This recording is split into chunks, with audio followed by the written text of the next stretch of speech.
Hello everyone and welcome to today's video lecture of managerial economics, in which I will be explaining you about the topic of law of supply, and this is the part of BBA program. And let me introduce myself. My name is Utkarsh Pandey and I am working as an assistant professor in BBD University Lucknow. So to begin with, let's start with the topic.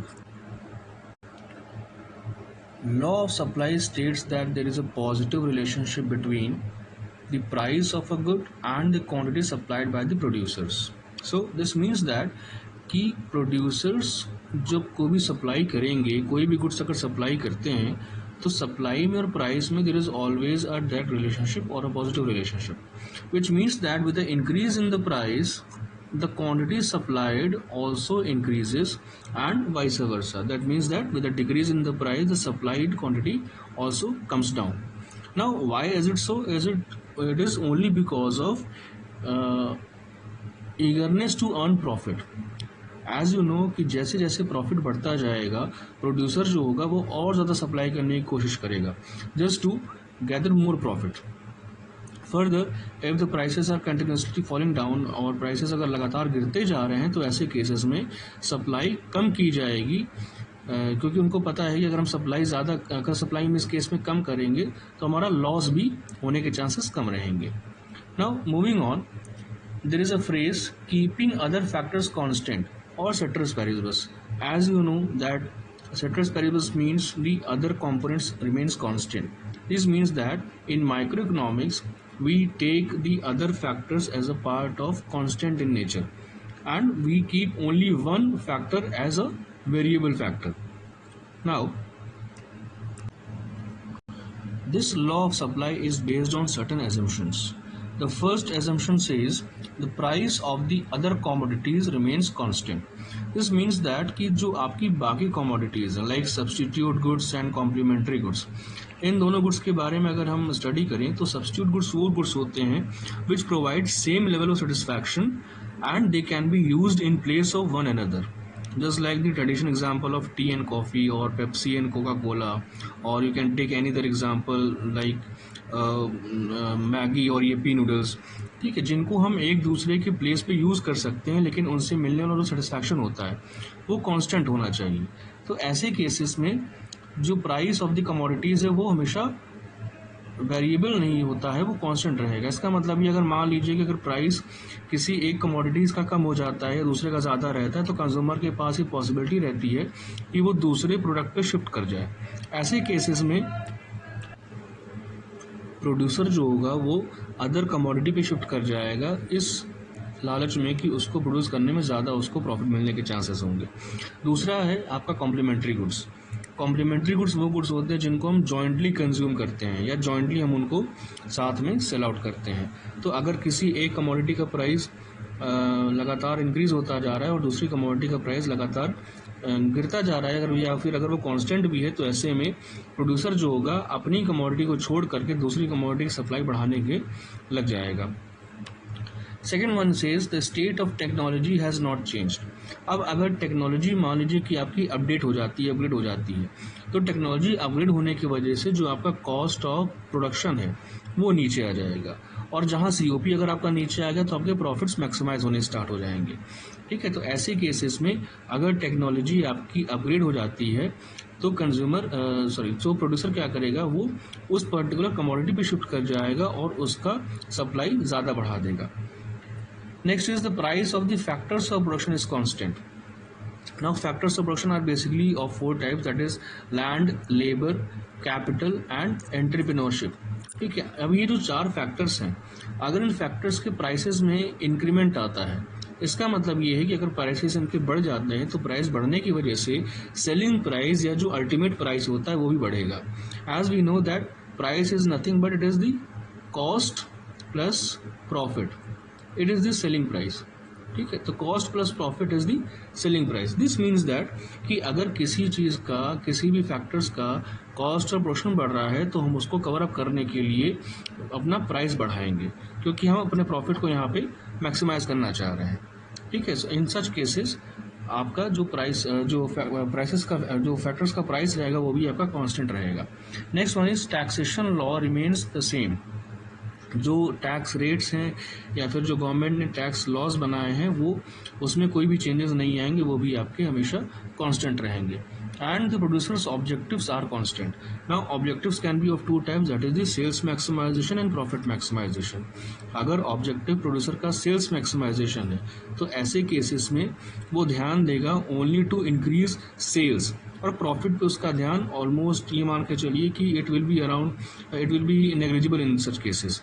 While अगर उसका objective profit maximisation है तो वो हमेशा cost को minimise करने पे focus रखेगा, क्योंकि एक यही तरीका है कि आपका जो प्रॉफिट है वो मैक्सिमाइज हो सकता है.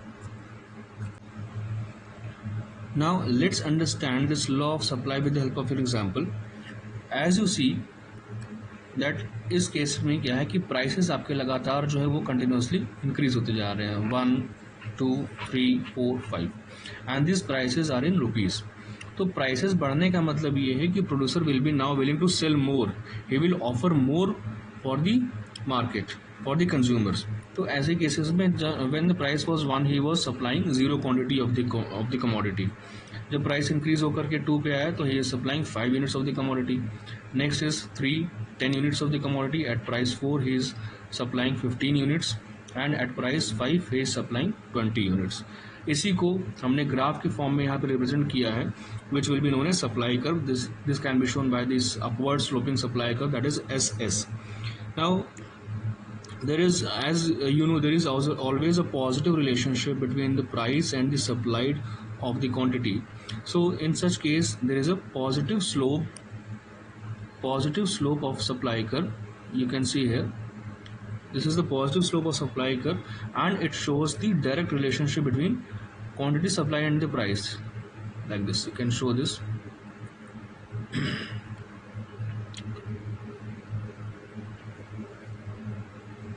Okay, now let's discuss the reasons for the law of supply, that is the positive slope of the supply curve, one by one. The first reason says that profit motive. Maximizing profits is the primary goal of the producers when they supply for a goods or a service. Their profits grow when the price of the commodity rises without a change in the costs. ठीक है, अगर किसी भी industry में profit ज़्यादा हो रहे हैं, if there are profits in a given industry, then more producers will enter, ठीक, and they will supply more. और ज़्यादा प्रोड्यूसर्स एंटर करने का मतलब ये होता है कि किसी भी इंडस्ट्री की टोटल सप्लाई उस केस में इंक्रीज हो जाएगी. और ऑन दी अदर हैंड अगर वहाँ पे लॉस हो रहा है तो अल्टीमेटली जितने प्रोड्यूसर्स आपके होंगे वो इंडस्ट्री को छोड़ना स्टार्ट कर देंगे, और ऐसे केसेस में जो आपका प्राइस होगा वो नीचे आ जाएगा and profits will be wiped out of this industry. Next is change in the number of firms.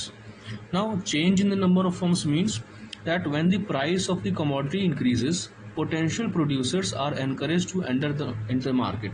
वही बात हमने की अभी कि जैसे ही प्राइस बढ़ेगा किसी भी कमोडिटी का तो उस कमोडिटी को सप्लाई करने के लिए और प्रोड्यूसर्स एंटर कर जाएंगे मार्केट में या फिर इंडस्ट्री में, एंड अल्टीमेटली होगा क्या कि मार्केट की जो सप्लाई है वो इंक्रीज हो जाएगी.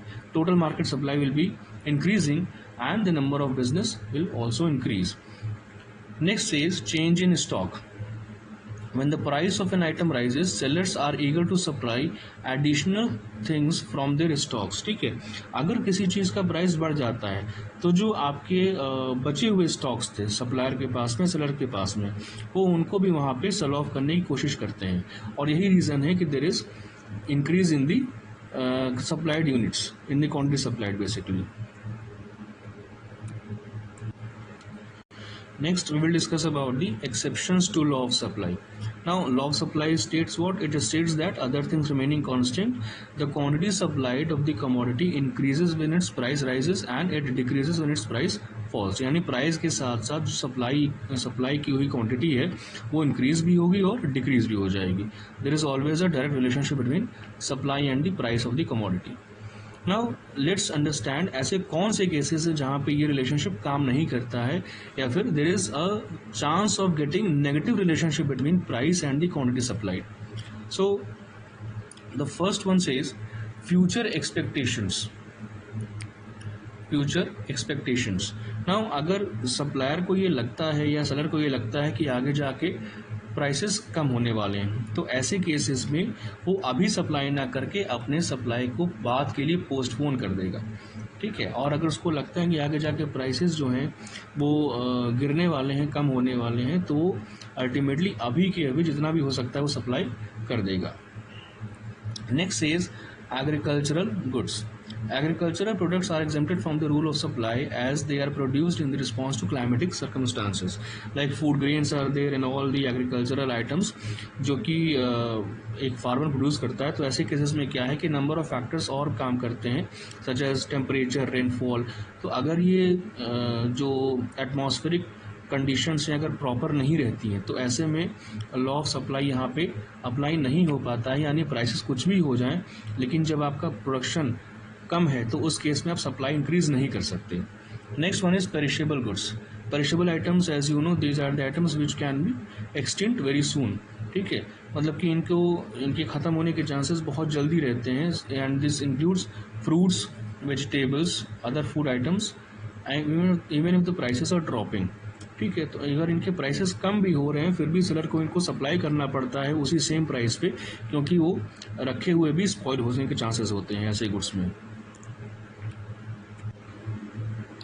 And next one are rare articles. The law of supply does not apply to precious, rare or artistic items. Just you can take the example of any rare or antique coins or painting of Mona Lisa, that their supply cannot be increased. Price आप चाहे कुछ भी रखिए, आप painting of Mona Lisa को 1000 rupees में भी बेच सकते हैं और चाहे तो उसके आप 1 लाख 10 लाख रुपये भी चार्ज कर सकते हैं, लेकिन आप उसकी सप्लाई को इंक्रीज नहीं कर सकते। So in such case the price and supply relationship fail in this scenario. And lastly, backward countries. Due to scarcity of resources, output and supply cannot be enhanced in economically underdeveloped countries. ठीक है, जहाँ पे resources की कमी है, resources मतलब कुछ भी वहाँ पे हो सकता है, it can be physical resource, human resource और फाइनेंशियल रिसोर्स। ठीक है, अगर वहाँ पे रिसोर्सेज अवेलेबल ही नहीं है तो आप चाह के भी सप्लाई नहीं बढ़ा सकते, doesn't matter even if there are high prices existing in the market. So this was all about the law of supply, in which we have discussed the law of supply supply schedule and supply curve and exceptions to law of supply and reasons for the positive sloping supply curve. I hope you have liked the video. Thank you so much.